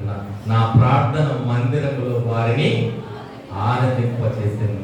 నా బలిపీఠం మీద వారు అర్పించు దహన బలులను నాకు అంగీకారాలు. నువ్వు దహన బలి ఇవ్వాల్సిన పని లేదు, ఈ సమయం ఏమి ఇవ్వాల్సిన పని లేదు. నీ హృదయాన్ని మాత్రమే ఆయన అడుగుతాడు. ఆ హృదయాన్ని ఆ శిలువ మీద పెట్టు. ఆయన నీకోసం నా కోసం దెబ్బలు తిన్నాడు, నీకోసం నా కోసం రక్తం చిందించాడు. ఆయన వీపు దున్నబడింది, ఆయన గాయం అవ్వని స్థలం లేదు, ఆయన గాయం అవ్వని స్థలం ఇంత కూడా లేదు. చూడండి, ఆయన గాయాలు, ఆయన పొందినటువంటి దెబ్బల చేత మనకేం కలుగుతుందంట. 53వ అధ్యాయం యెషయా గ్రంథం చూసుకుంటే 5వ వచనంలో మనకి అక్కడ ఆ 4 వచనాలు మనకు చక్కగా వచ్చుంటే బాగుంటుంది. ఒకసారి 53వ అధ్యాయం చూద్దాం. మన అతిక్రమ క్రియలను బట్టి అతడు గాయపరచబడి, గాయము ఏం తెలుసు కమ్మా? గాయం, దెబ్బ అంటే మనం కొట్టేది, గాయం అంటే చర్మము చీల్చుకుపోయేది గాయం. మన దోషములను బట్టి నలగగొట్టబడేది, మన అతిక్రమ క్రియలను బట్టి అతను గాయపరచబడిన, అతను పొందిన దెబ్బల చేత మనకు స్వస్థత కలుగుతున్నది. మన అతిక్రమ క్రియలను బట్టి అతను గాయపరచబడ్డాడు, మన దోషములను బట్టి అతడు నలగగొట్టబడ్డాడు, మన సమాధానమైనటువంటి శిక్ష ఆయన మీద వేసుకున్నాడు. అతను పొందిన దెబ్బల చేత మనకు స్వస్థత కలుగుతుంది. అతను గాయపరచబడ్డాడు, అతను గాయపరచబడ్డాడు. ప్రియమైనటువంటి వారు, ఈ సాయంకాల సమయంలో నీవు నేను ఆ గాయాలలో మనం ఏం చేసుకోవాలి అంటే అంటు కట్టుకోవాలి. ఆ గాయాలలో నీవు నేను అంటు కట్టబడాలి. ప్రియమైనటువంటి వారు, ఆ గాయం మనకి మొక్క రావాలంటే భూమికి ఏం చేస్తాం? మనం గాయం చేస్తాం, అంతే కదా. మొక్క మొలవాలి, దాని ఫలాలు ఆస్వాదించాలంటే భూమికి ఏం చేస్తాం? గాయం చేస్తాం. భూమికి చేసేటువంటి గాయమే. భూమి దున్నకుండా పంట రాదు కదా, భూమికి మనం గాయం చేస్తాం, దాంట్లో పంటను పెంచుతాం, దాని ఫలాన్ని ఆస్వాదిస్తాం. అలాగే నీవు నేను నిత్యత్వంలోకి వెళ్ళాలంటే ఆయనలో అంటు కట్టబడాలి, ఆయన గాయాలలో అంటు కట్టబడాలి. ఆయన దున్నబడినటువంటి వీపులో నీవు నేను ఆ గాయంలో అంటు కట్టబడాలి. యోహాను సువార్త 15వ అధ్యాయం చూసుకుంటే అక్కడ మనకు చక్కగా రాయబడతా ఉంటుంది. నా యందు నేను చూడవాడి, నేను నిజమైన ద్రాక్షవల్లిని, నా తండ్రి వ్యవసాయకుడు, నాలో ఫలింపని ప్రతి తీగెను ఆయన తీసిపారే. నాలో ఫలించమంటాడు. ఆయనలో నీవు నేను ఫలించాలా? ఆయనలోనే నిత్యత్వం ఉంది, ఆయనలోనే నిజ జీవం ఉంది. ఆయనే నిజ దైవము, ఆయనే నిజ రక్షకుడు, ఆయనే దైవ మానవుడు. నీకోసం మానవ అవతారానికి వచ్చాడు. ఆయన స్వభావాన్ని గురించి మనం తెలుసుకుంటే ఆయన దేవదూతల మధ్య ఉండేటువంటి భాగ్యాన్ని కలిగేటువంటి ఆయన నీకోసం నా కోసం రిక్తాస్థలతో దాస స్వభావాన్ని తెలుసుకుంటే ఏం లేకుండా ఎంటీ హ్యాండ్స్ తోటి రిక్తాస్థలతోటి తాను తగ్గించుకుని భూమి మీద వచ్చాడు. ఆయన గాయాలలో నీవు అంటు పెట్టబడదాం. నాలో పని ప్రతి తీగను ఆయన తీసేస్తారు, ఏది పాడేస్తారు, తర్వాత కాల్చి పడేస్తారు. కాల్చుకుంటే పాతాళంలో పడిపోతాం. పాతాళం అక్కడ అగ్ని ఆరదు. అదే ఆయనలో నీవు నేను ఫలిస్తే నిత్యత్వంలో క్రొత్త భూమి, క్రొత్త ఆకాశాన్ని నీవు నేను గమనిస్తూ అక్కడ ఉంటాను. ఆయన వచ్చే నాటికి సిద్ధపాటు కలిగి ఉంటే కన్నికలాగా, 5 కన్నికలాగా, బుద్ధిగా కలిగినటువంటి కన్నికలాగా సిద్ధం చేసుకున్నటువంటి సిద్ధపాటుతో ఆయనతో పాటుగా వెళ్ళాలన్నాం. తర్వాత తలుపు వేసేస్తారు. ఎంత మొత్తుకున్నా తలుపు తీయదు. ఆయనతో పాటుగా 7 ఏళ్ల విందులో, 1000 ఏళ్ల పరిపాలనలో నీవు నేను, నీ కుటుంబం నా కుటుంబం ఉండాలి అని అంటే ఆయనతో పాటు ఉండాలా, ఆయనను గురిగా పెట్టుకోవాలా, ఆయన గాయాలలో నీవు నేను అంటు కట్టబడాలా, ఆయనలో ఫలించాలని ఆయన కోరుకుంటా ఉన్నాడు. ఈ సాయంకాల సమయంలో నీవు నేను అదే పని చేద్దాం. ఆయన మందిరం, ప్రార్థన మందిరము. కానీ మనం ఏం చేస్తా ఉన్నామంటే మన దోషాలను బట్టి, మన అతిక్రమాలను బట్టి దాన్ని దొంగల గురుగా చేస్తాము.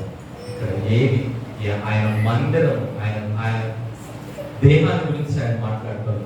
3 రోజులై మందిరాన్ని పడగొట్టి ఆయన 3 రోజుల పునరుద్ధారణై లేచి మరణపు ముళ్ళు విరిచినటువంటి ఆయన మరీ తిరిగి వస్తానంటాడు.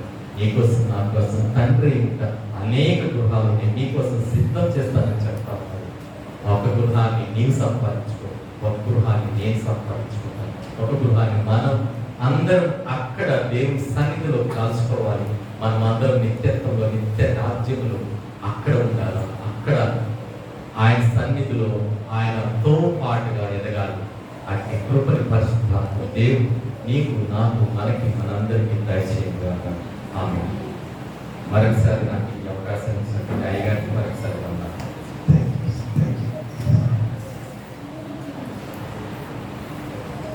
దేవుని సంగమా బిడ్డారా,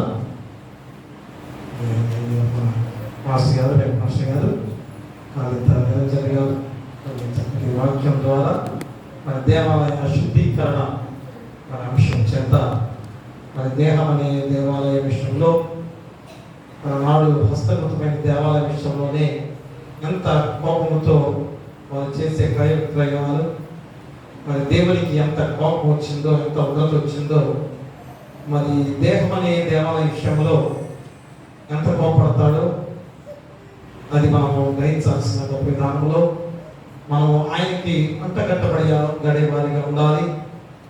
మరి ఆయనలో ఫలింపుల తీగను మరి ఏ విధంగా తీసివేస్తాడో మరి అది మనందరం కూడా గుర్తిరిగి ఇప్పుడైనా కానీ దేహం అనే దేవాలయ విషయంలో మనందరం కూడా శుద్ధీకరించబడాల్సిన బాధ్యతను ఈ అంశం ద్వారా మరి చక్కని వాక్యం ద్వారా తెలియజేయడం కదా. మరి మాస్టర్ గారు ఎంతో పరిచయం మాకు ఎప్పటి నుంచో ప్రతి సంఘంలో కూడా చక్కటి వాక్యాన్ని మాకు అందిస్తుంటూ మరి సంఘాన్ని ఎంతో మేల్కొల్పే విధానంలో కూడా వారు మరి ముందుకు సాగుతున్న విధానము. ఎందుకంటే మరి గొప్ప దేవాలయంలో గుంటూరు మహాపట్నంలో మొట్టమొదటిగా ఉన్న వెస్ట్ ప్యాస్ చర్చ్ చాలా ప్రాముఖ్యమైన చర్చ్. అది మొట్టమొదటిగా దేవాలయం ఏర్పాటు చేసిన గొప్ప విధానం కనుక దానిలో ప్రజలుగా ఏర్పాటు చేసుకోవడం అనేది దీవెనకరము. అందుకని మనం కూడా మరి ప్రతి స్థానంలో ఆహ్వానించుకొని మరి పరిశుద్ధ వారంలో ఎక్కువగా పిలుస్తుంటాం. మరి 2వ రోజు చక్కటి వాక్యాన్ని అందించిన మరి కాళిత నిరంజన్ మాస్టర్ గారికి మరోసారి నాకు తరపున సంఘం తరపున తెలియజేసుకుంటూ మరి వాక్యం ద్వారా మనందరం కూడా మరి పరిశుద్ధీకరించబడాలి. ఎందుకంటే యేసుక్రీస్తు వారు హస్తగతమైన దేవాలయాన్ని శుద్ధీకరింపజేసే విధానంలో ఎంత కోపంతో ఊగిపోయాడో మరి దేహం అనే దేవాలయం చాలా ప్రాముఖ్యమైనది కనుక మరి దాని విషయంలో ఎంత ఉగ్రత రావాలి మరి దేవుని చేత అయినా కానీ ఆయన ప్రేమ, జాలి, దయ మరి మన యొక్క దేహం విషయంలో, మన దేహం అనే దేవాలయం విషయంలో ఆయన శిలువ యాగముగా అర్పించుకొని మరి మన దేహాన్ని శుద్ధీకరింపజేసిన దేవాది దేవుడు. మరి మనందరం కూడా ఎప్పుడైనా తెలుసుకొని మన దేహం అనే దేవాలయాన్ని శుద్ధీకరించవలసిన ఖచ్చితమైన బాధ్యత మనపై ఉంది. అటు కృప మీకు ఉండాలని కోరుతూ మీకును మీ కుటుంబాలకును సదాకాలము దేవుడితో నిండును గాక. ఆమేన్. ప్రియ దేవుని సంగమా, దేవులారా, మరి గురువారం మ్యాండీ థర్స్డే నియమ గురువారము. మరి ఆ రోజు ప్రభురాత్రి భోజన సంస్కారం ఉంటుంది. మరి ఆ ప్రభురాత్రి భోజన సంస్కారం స్వీకరించి మనందరం కూడా తర్వాత మహాశుక్రవారంలోకి మనం ప్రవేశిస్తున్నాం. మరి శుక్రవారము మహాశుక్రవారంలో ప్రవేశిస్తూ మరి ఆ శుక్రవారం 10 గంటలకి ఆరాధన ప్రారంభించబడుతుంది. ప్రతి ఒక్కరు కూడా ఉపవాస దీక్షతో మరి 3 గంటల వరకు కూడా దేవాలయంలో గడపాల్సిన బాధ్యత మనపై ఉంది. కాబట్టి అందరూ కూడా గమనించుకొని ఎంతో భక్తి శ్రద్ధలతో ఆ గురువారం, నియమ గురువారం ప్రభురాత్రి సంస్కారం స్వీకరించి మనందరం కూడా మరి శుక్రవారం అంతా కూడా 3 గంటల వరకు ధ్యానంలో ఉండాల్సిన బాధ్యతలో ప్రతి ఒక్కరు కూడా సిద్ధపడవలసిందిగా కోరి ప్రార్థిస్తున్నాం. మరి 3 గంటలకు మరి మనకి ప్రతి సంవత్సరం కూడా మరి చక్కటి ప్రేమిది కూడా ఏర్పాటు చేస్తున్నారు. వాసిమల్ల వారి కుటుంబాల తరపు నుంచి మరి 3 గంటలకి ప్రేమిది కూడా ఏర్పాటు చేయడం అయింది. కాబట్టి అందరూ కూడా మరి 3 గంటల వరకు కూడా ప్రతి ఒక్కరు కూడా దేవాలయంలో గడిపే గొప్ప బాధ్యత. ఎందుకంటే 3 గంటల వరకు కూడా సంఘం అంతా కూడా ఆ రోజు ఉపవాసంతో ఉంటున్నారు కనుక వారి కోసం ప్రత్యేకంగా ప్రేమిందు వారు ఏర్పాటు చేస్తున్నారు. అందరు గమనించుకొని ప్రతి ఒక్కరు కూడా దేవాలయంలో గడపడానికి సిద్ధపడవలసిందిగా కోరి ప్రార్థిస్తున్నాం. మరి శిలువ ధ్యానంగా మహాశుక్రవారం రోజు మరి 7 మాటలు ధ్యానం అనేది చాలా ప్రాముఖ్యమైంది. మరి 7 ఆ మాటలు శిలువలో పలికిన గొప్ప మాటలు. అవి 7 ద్వారా మనం కూడా ధ్యానం చేయబోతున్నాం. మరి 7 ప్రార్థన చేస్తున్నారు, 7 వాక్యం చదువుతున్నారు. మరి ఆ గొప్ప ధ్యానంలో అందరూ ఉండబోతున్నాం కనుక అది ఒక పాంప్లెట్ ద్వారా ముద్రించబడి మీ చేతికి ఇవ్వబడుతుంది. మనందరూ గమనించుకొని చక్కగా వీటిని చూసుకొని ఎవరు ఏ విధంగా మరి వాక్యం చెప్పాలో, ఎన్నో మాట చెప్పాలో, ఏ వాక్యం చదవాలో చక్కగా చూసుకొని సిద్ధపడి అందరూ కూడా ఈ పాంప్లెట్స్ మనకి ఆ ముద్రణకి సహాయం చేసి సహాయం చేసిన వారు శ్రీ కొట్టంపాటి రాంబాబు గారి జ్ఞాపకార్థం వారి సతీమణి గారి శ్రీమతి గ్లాండిరమ్మ గారు, మరి కుమారుడు డేవిడ్ కుమార్, కుమార్తె దివ్య గారు, మరి వారి కుటుంబ విషయంలో ప్రార్థన చేస్తుందా. దైవ తండ్రి, కృపదేవ, మా రక్షక యేసయ్య, మీ పాదాలకు నీ స్తుతులు స్తోత్రాలు. ఇదిగోనైనా మరి సిలువలో పలికిన 7 మాటలు ఎంత గొప్ప మాటలుగా తండ్రి, ప్రపంచ మానవాళిని రక్షించిన గొప్ప మాటలు. మరి మీరు పలికిన ఆ మాటల ద్వారా అయా మా యొక్క ప్రపంచ మానవాళిని రక్షించిన గొప్ప విధానం కనుక ఆ రోజు 3 గంటల వరకు కూడా అయా మీరు పడిన ఆ శిలువ వేదన, ఆయా మాటల ద్వారా పలికిన గొప్ప పలుకులు, ఇవన్నీ కూడా మేము కూడా ఆ యొక్క మాటల వల్ల గుర్తు చేసుకుని వాక్య ధ్యానం ద్వారా ఎంతో బలమైన విధానంలో ముందుకు సాగుతున్న గొప్ప విధానం. మరి దాన్ని ఒక పేపర్ మీద ముద్రణ చేయించి ప్రతి ఒక్కరు కూడా చక్కగా వాటిని క్రమశిక్షణతో నడిపించుకోవడానికి మరి ఈ ముద్రల కొరకు కాలం సమర్పించిన వారు కొన్నపాటి రాంబాబు గారి జ్ఞాపకార్థం వారి సతీమణి గారు శ్రీమతి గ్లాండిరమ్మ గారు, కుమారుడు డేవిడ్ కుమార్, కుమార్తె దివ్య వారి కుటుంబం తరఫున ఈ ముద్రణకు కానుక సమర్పించున్నారు.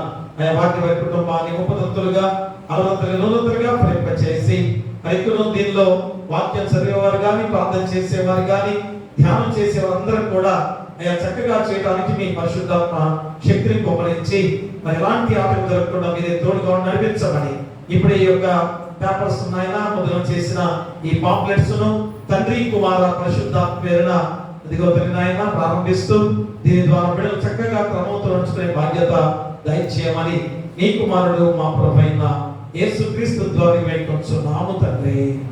ఆమేన్. తండ్రి, కుమార, పరిశుద్ధాత్మ త్రియేక దేవుని సదాకాలము తోడైనను గాక. ఆమేన్. ఆమేన్. నీకు నానిస్తాము మరియు దైవ పాలలు విని యెహోవా దేవా విరిగి నలిగిన ఎత్తి హృదయాంబాలక్షంబు చేయవు నికటాక్షంబుతో సియోనుకు ఇప్పుడే నెనరుతోడను మేలు సేయుము ప్రకటంబుగాను యెరూషలేమునకు ప్రకారములను గట్టింపుము అంతటా నీతియుక్తములో బలులు యాగములు సర్వంగా హోమము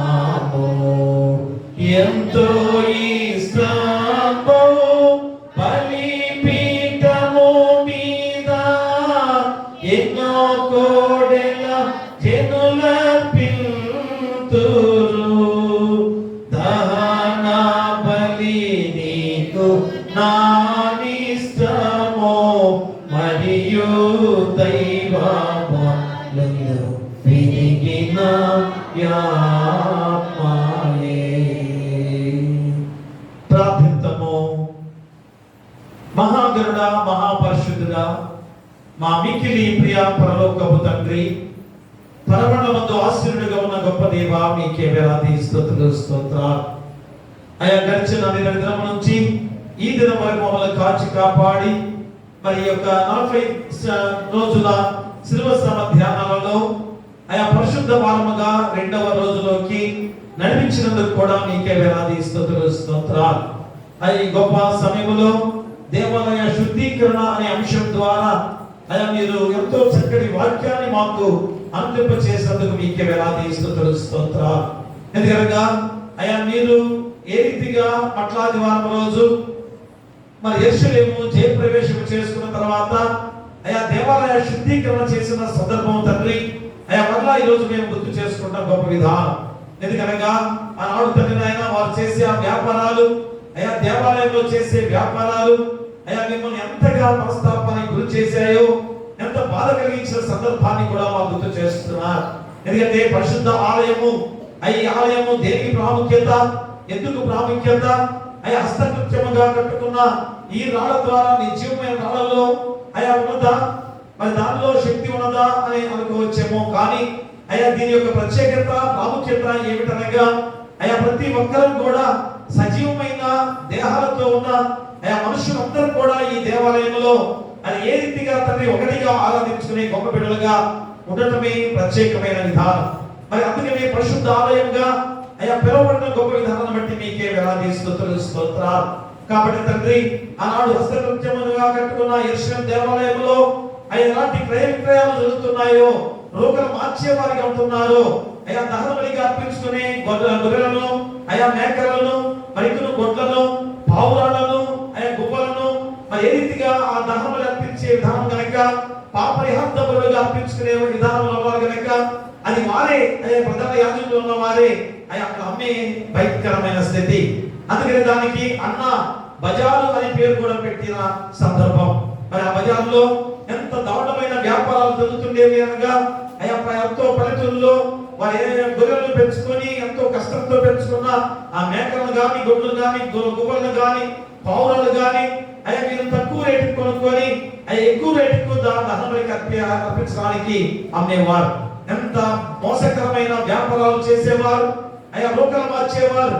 ఎందుకంటే వేరే వేరే దేశం నుంచి ఆ డబ్బు చల్లదు కనుక అయా వాటిని మార్చడానికి వాటిని ఎంతో కొంతమైన పెనాల్టీ వేసి దానికి తీసుకునే విధానం. మరి కాబట్టి అంత వ్యాపారం చేసుకునే విధానంలో అయా దేవాలయం ఎంత భయంకరంగా వాళ్ళ వ్యాపారం కేంద్రంగా చేసుకున్న విధానం. అందుకని ఆయన మీరు ఎంత కోపం వచ్చిందో, ఎంత ఉగ్రత చూపించారో. అయితే నజరేయుడు వాడైన యేసు కదా, వడ్లవాని కుమారుడు కదా, మరి ఇంత కోపము ఎక్కడ చూడలేని ఆ కోపం ఈయన దగ్గర నుంచి ఎందుకు వచ్చిందా అని అందరూ కూడా ఆయన భయపడిన సందర్భాన్ని కూడా ఈరోజు మాకు గుర్తు చేస్తున్నారు. అంటే దేవాలయము అయా చేతితో నిర్మించుకున్న దేవాలయం పాడు చేస్తేనే అయా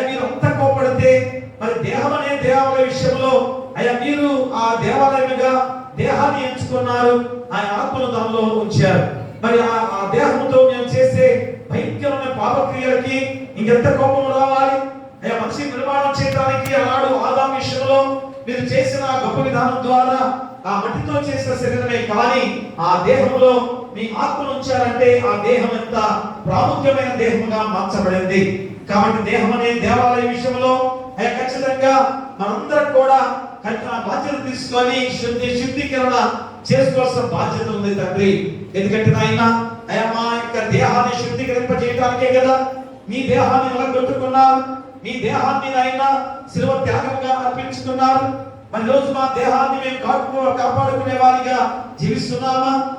మేము శుద్ధీకరణ చేసుకునే వారిగా జీవిస్తున్నామా? మరి దేహంతో ఎన్ని తప్పులు, ఎన్ని పాప పనులు మేము చేస్తున్నామో గమనించుకోవాల్సిన గొప్ప వాక్యం తండ్రి. మరి రెండోది, సంఘం అనే దేవాలయము. అయ్యా, సంఘమంతా కూడా ఒక దేవాలయంగా కట్టబడిన గొప్ప విధానం. మరి అలాంటి ఐకమత్యంతో సమాధానంతో మేము నడుచుకోవాల్సిన బాధ్యత సంఘం అనే దేవాలయం ద్వారా ఉన్న బాధ్యతను గుర్తు చేస్తున్నారు. అలాగే మేమందరం కూడా చక్కటి దేవాలయ నిర్మాణం చేసుకున్నాం. అది ఆయన నిశ్చయమైన రాళ్లతో నిర్మించుకున్న ఈ దేవాలయ విషయంలో కూడా ఆయన 3 సందర్భాలు మాకు గుర్తు చేశారు. 3 దేవాలయ విషయంలో మాకు గుర్తు చేసిన సందర్భం. మరి ఈ యొక్క దేవాలయ విషయంలో కూడా అయ్యా, మేము ఎలా ఉండాలి? పరిశుద్ధమైన పవిత్రమైన జీవితాలతో వచ్చే ప్రతి ఒక్కరు కూడా అయ్యా ఈ దేవాలయం మేమందరం కూడా దేవుని ప్రార్థించుకునే వారిగా చేరుతున్న గొప్ప విధానం. మరి ఈ దేవాలయంలో ప్రార్థించే మేమందరం కూడా ఎలాగ జీవించాలి? కాబట్టి ఆయన ఈ యొక్క 3 సందర్భాల ద్వారా అయ్యా దేహం అనే దేవాలయము, సంఘం అనే దేవాలయము, అయ్యా చేతితో నిర్మించిన దేవాలయము, మరి ఈ 3 దేవాలయాలు ఏ విధంగా మేము కాపాడుకుంటూ నడవాలో గుర్తు చేస్తున్న వాక్యం తండ్రి. అందుకని ఆయన ఈరోజు మరి ఎలాంటి స్థితిలో మేమున్నాం? అయ్యా, ఈ యొక్క దేవాలయం ద్వారా మా జీవితాలు ఎంత శుద్ధీకరించబడిన విధానం ద్వారా జీవించే వారిగా ఉంటేనే అయ్యా నీలో మేము ఫలించే వారిగా ఉంటాం. అలా కాకపోతే ఫలింపబడి తీగను మీరు ఏ విధంగా తీసివేస్తారో దాని ద్వారా మీరు కాల్చివేయబడతారు. అగ్ని ఆరదు, పురుగు చావదు. కానీ అయ్యా చక్కటి వాక్యాన్ని మరి ఒకటి హెడ్ మాస్టర్ గారు, కాళిత నిరంజన్ మాస్టర్ గారు అయ్యా చెప్పండి, నా గొప్ప వాక్యాన్ని బట్టి నీకే వేలాది స్తుతులు స్తోత్రాలు. ఎందుకంటే మేము ఆహ్వానించిన మేరకు అయ్యా ఎంత చక్కగా ముందుగానే వచ్చారు. అయ్యా చక్కటి వాక్యాన్ని అందించిన ఆయన మరి ఎంత సేవలో వారు పాత్రులుగా ఉన్నారు. ఎందుకంటే ఆయన మరి హెడ్ మాస్టర్ గా జాబ్ చేస్తూ కూడా ఆయన పరిచయం ఎంతో గొప్పగా ఉంది. మరి గుంటూరు మహాపట్టణంలో మొట్టమొదటిగా ఏర్పాటైన దేవాలయము 100 సంవత్సరాలు దాటిన గొప్ప దేవాలయంలో వారు ట్రెజరర్గా ఏర్పాటు చేసుకున్నారంటే ఎంత గొప్ప దీవెనకరం.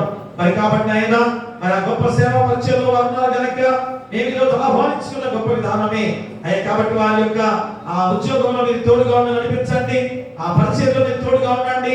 మరి ఆ మంచి దేవాలయంలో, గొప్ప దేవాలయంలో ట్రెజరర్గా ఏర్పాటు చేస్తున్నారంటే అది ఎంత గొప్ప పరిచయం చేసే గొప్ప విధానం. దాంట్లో ఎలాంటి శోధన రానియకుండా మీరు నడిపించమని వేడుకు ప్రార్థన చేస్తున్నాం. ఇంకా వారి కుటుంబాన్ని వారి పిల్లలు కూడా దీవించి బలపరచండి. ఏ శోధన రానియకుండా మీరు భద్రపరుచుకొని అయ్యా వారి తోటిగా వచ్చిన బిడ్డలు కూడా ప్రార్థన చేస్తున్నాం. ఎంతో సహకారంతో చక్కగా ఇద్దరు కలిసి అయ్యా ప్రయాణం ద్వారా వచ్చి ఉండగా అయ్యా వారి కుటుంబాన్ని కూడా దీవించి బలపరచండి. మళ్ళా తిరిగి వెళ్ళేటప్పుడు క్షేమకరంగా గృహం నడిపించి మీ కృపను వారికి దయచేయమని ప్రార్థన చేస్తున్నాం. విన్న వాక్యాన్ని ఫలింపజేసి ఆ వాక్యాన్ని వెలుగుగా చేసుకున్న వెలుగు గృహాల్లో ఆపాదించుకునే బాధ్యత పిల్లలు దయచేయండి. వచ్చిన వాళ్ళు, రాని వాళ్ళు, పాపలు ఉన్నవారు, నడివెచ్చిన ఉన్నవారు, యవన ప్రదేశం ఉన్నవారు, చిన్నపిల్లలు, కృష్ణరోగులు, అనాథలు, అభాగ్యులు, గర్భిణీ శిశువుల కోసం దయచేయండి. బాలింతరాలు తల్లిదండ్రులను క్షేమంగా ఉంచండి. పిల్లలు లేని వారి బిడ్డలు దయచేయండి. వివాహాలు కాని వారికి వివాహాలు చేయండి. గృహాలు లేని వారికి గృహాలు ఇవ్వండి. ఆర్థికంగా ఇబ్బంది పడుతున్న వారికి ఆర్థికంగా సహాయం చేయండి. అయ్యా విధురాల పక్కన వ్యాజ్యం చేస్తూ మీ కృపా బాహుళ్యాన్ని వారి బిడ్డలను దయచేయండి. అలాగే పాడి పశువులను, పక్షాలను దీవించండి. పశువుల కాపులను, గొర్రెల కాపులను దీవించండి. అలాగే ఉద్యోగస్తులుగా దూర ప్రాంతాలకు వెళ్ళే బిడ్డలు, ఇతర దేశాల్లో, ఇతర రాష్ట్రాల్లో ఉద్యోగస్తులుగా ఉన్న మా బిడ్డలు ప్రతి ఒక్కరిని దీవించి వారు చేసే ఉద్యోగాలలో ప్రమోషన్ తో నడిపించమని, ఇంకా రాకపోకల్లో మీరు తోడుగా నడిపించమని వేడుకలు ప్రార్థన చేస్తున్నాం. అలాగే చదువుకునే బిడ్డల విషయంలో ఇంటర్మీడియట్ ఎగ్జామ్స్ వచ్చి చక్కగా పాస్ అయిన బిడ్డలు, అయితే ఫెయిల్ అయిన వారు ఏమంటే వారు పట్టుదలతో మళ్ళా తిరిగి చక్కగా ఎగ్జామ్స్ రాసుకుని విజయంతో ముందుకు సాగే బాధ్యత దయచేయండి. 10th క్లాస్ ఎగ్జామ్స్ రాసిన బిడ్డలు త్వరలో వారి మార్కులు కూడా రాకపోతున్నాయి. వాటిలో విజయం సాధించుకొని పై తరగతి ప్రమోషన్ అయ్యే గొప్ప బాధ్యత 10th క్లాస్ విద్యార్థులు దయచేయండి. అలాగే చిన్నపిల్లల ఎగ్జామ్స్ కూడా ముగిశాయి. వారిని కూడా మంచి ప్రమోషన్లతో నడిపించి వారి చదువుల్లో కూడా మీరే తోడుగా ఉండి మీ శిక్షలో మీ బోధనలు పెరిగే పిల్లలుగా ఎదిగింప చేయమని వేడుకొని ప్రార్థన చేస్తున్నాం. ఇంకా వేరే వేరే ఎగ్జామ్స్ కూడా రాస్తున్నారు. హాస్టల్లో కూడా ఎంతమంది ఉన్నారు, మీ కృప దయచేయండి. ఏ షోలో రానికుండా ఆశ్రయిస్తూ కూడా మీ దేవదూతలను కచ్చగా ఉంచి వారు చక్కగా విజయంతో నడిచే బాధ్యత బిడ్డలు దయచేయండి. అలాగే కష్టమైన పనులు చేసుకునేవారు ఈ ఎండల్లో ఎంత కష్టపడుతున్నారు. ప్రతిరోజు ఆ కష్టపడితేనే వారి జీవనం గడిచే విధానం కాబట్టి అయినా కానీ వారిని మీ కాపుదలతో నడిపించుకొని చక్కగా ప్రతి రోజు పనులు దొరికి ఎండ దెబ్బ తగలకుండా క్షేమకరంగా లాభదాయకంగా నడిపించే బాధ్యత కష్టార్జితమైన పనులు చేసుకునే ప్రతి బిడ్డకు కూడా దయచేయండి. మరి తగిన వాహనం వెళ్ళే ప్రతి వారిని కూడా క్షేమకరంగా నడిపించండి. ఇంకను తండ్రి మరి దీక్ష తీసుకున్న బిడ్డలు చివరి రోజుల్లోకి వస్తున్నారు. ఈ కొద్ది రోజుల్లో కూడా ఎలాంటి శోధనకు గురి కాకుండా చక్కటి దీక్షలో ఈ 40 రోజులు అనేది కాదు కానీ తర్వాత అన్ని రోజులు కూడా అలాంటి చక్కటి పరిశుద్ధమైన జీవితాలతో నడవడానికి మీకు దయచేయండి. మంచి ఆరోగ్యాలతో నడిపించమని వీటిని ప్రార్థన చేస్తున్నాం. మరి తండ్రినైనా సేవకులుగా ఉద్యోగాలు చేస్తున్నైనా ప్రజల క్షేమాన్ని కోరుతూ చేసే ఉద్యోగస్తులు ప్రతి ఒక్కరిని కూడా ప్రజల క్షేమాన్ని కోరుతూ ఆ ఉద్యోగాలు చేస్తే మీ ద్వారా తిరిగి ప్రజలు మీకు ఇవ్వబోతున్నారు. అట్టి విధానంలో ఎలాంటి లంచగొండితనం లేకుండా చక్కగా వారు చేసే ఉద్యోగాలు ప్రజల క్షేమాన్ని కోరుతూ చేసే ఉద్యోగస్తులుగా దీవింప చేయమని వేడుకొని ప్రార్థన చేస్తున్నాం. అదిగోతరినైనా రాజకీయ నాయకులుగా ప్రపంచాన్ని, దేశాన్ని, రాష్ట్రాన్ని, జిల్లాని, గ్రామాన్ని పరిపాలించే నాయకులు శాంతి సమాధానంతో చక్కగా పరిపాలించే బాధ్యత దయచేయమని వేడుకొని ప్రార్థన చేస్తున్నాం. మరి తండ్రినైనా మరి సంఘంలో ప్రతి కుటుంబాన్ని దీవించి బలపరచండి. ముఖ్యంగా నూతన దేవాలయ నిర్మాణ విషయంలో సమాధానంతో ఐకమత్యంతో ఆ దేవాలయ నిర్మాణం మొదలు కావాలి తండ్రి. అది ఎంత దీవెనకరమో ఖచ్చితంగా దాన్ని త్వరగా మొదలు పెట్టడానికి మీ కృప బాహుళ్యాన్ని దయచేసి ప్రతి హృదయాల్లో ప్రతి మనస్సుల్లో దాని విషయంలో మళ్ళా ప్రేరేపించబడి ముందుకు సాగడానికి కూడా మీ కృప దయచేయండి. ఎలాంటి ఆటంకం రాకుండా మీరే తోడుగా నడిపించమని మేము ప్రార్థన చేస్తున్నాం. మరి నాయనా ఈరోజు మరి 7 మాటల విషయంలో పాంప్లెట్స్ ముద్రణ కొరకునైనా మరి కొన్నిపాటి డానియమ్మ గారు, డేవిడ్ కుమార్ బాబు, కుమార్తె దివ్య వారి భర్త గారు రాంబాబు గారు జ్ఞాపకార్థంగా వారు ముద్రించిన గొప్ప విధానం వారి కుటుంబాన్ని దీవించి బలపరచండి. ఇంకా వారు చేసే ఉద్యోగంలో బిడ్డలు చేసే ఉద్యోగాల్లో మీరే తోడుగా నడిపించమని వారికి ఏమి సాయంత్రం దయచేయమని ప్రార్థన చేస్తున్నాం. మరి గొప్ప సమయంలో జ్యోతిర్నైనా మరి మా దివ్య గారిని, సంఘ పెద్దలను, కుల పెద్దలను, డిసిసి వారిని సలవాలను దీవించి సంఘానికి ఐక్యమత్యంలో నడిపించడానికి మీ కృపా బాహుళ్యాన్ని దయచేయమని మళ్ళా తిరిగి వెళ్తేప్పుడు క్షేమకరంగా ప్రతి బిడ్డలను దయచేయమని మరి రోజునైనా ఈ గొప్ప వాక్యం ద్వారా ప్రతి హృదయాల్లో కూడా ఆ వాక్యాన్ని నాటింప చేసుకొని దేహం అనే దేవాలయాన్ని శుద్ధీకరింప చేసుకోవాల్సిన బాధ్యత అదే రీతిలో ఈ పవిత్రమైన దేవాలయంగా నిర్మించుకున్న ఈ దేవాలయాన్ని కూడా పరిశుద్ధంగా ఉంచడం అంటే ఎలాగా మేము పరిశుద్ధముగా ఉండటమే. అలాంటి గొప్ప విధానంలో వాక్యాన్ని గ్రహించుకుని వెళుతున్న ప్రతి కుటుంబానికి కుటుంబం చుట్టూ కూడా మీ దేవదూత కంచెగా ఉంచండి. సంఘం చుట్టూ, గ్రామం చుట్టూ కూడా మీ దేవదూత కంచెగా ఉంచమని నీ కుమారుడు మా ప్రభువైన యేసుక్రీస్తు ద్వారా వేడుకొంచున్నాము తండ్రి. ఆమేన్. పరలోకమందున మా తండ్రి, నీ నామం పరిశుద్ధపరచబడును గాక, నీ రాజ్యం వచ్చును గాక, నీ చిత్తం పరలోకమందు నెరవేర్చుట భూమి మీద నెరవేరును గాక. ఆహారం నేడు మాకు దయచేయము. మా ఇంట్లో అపరాధము చేసిన వారిని మేము క్షమించిన ప్రకారం అపరాధములను క్షమించుము. శోధన దైకాదృష్టును తప్పించుము. రాజ్యమును, శక్తియు, మహిమయు నిరంతరము నీవై ఉన్నవి. ఆమేన్. మన ప్రభువైన యేసుక్రీస్తు ప్రేమ, మన తండ్రి అయిన దేవుని కృప, పరిశుద్ధాత్మ అన్యోన్య సహవాసము ఈ 40 రోజుల శ్రీవస్తమ ధ్యానాలలో 36 రోజులోకి నడిపించి ఇదిగో తండ్రి ఈ యొక్క పరిశుద్ధ వారములో 2వ రోజు దేవాలయ శుద్ధీకరణ అనే అంశం చేత మా యొక్క దేవాలయం, దేహం అనే దేవాలయాన్ని శుద్ధీకరించుకొని ఇదిగో హస్తకృత్యముగా నిర్మించుకున్న ఈ దేవాలయంలో అలాంటి పవిత్రతను కాపాడుకుంటూ నడపడే గొప్ప వాక్యాన్ని తీసుకుని వెళ్తున్న బిడ్డలకును, రాని వారికి, సంఘానికి, గ్రామానికి, రాష్ట్రానికి, దేశానికి, ప్రపంచంలో ప్రతి బిడ్డలకును సదాకాలము తోడైనను గాక. ఆమేన్. కట కట పాపస కటము బాపుటకిల్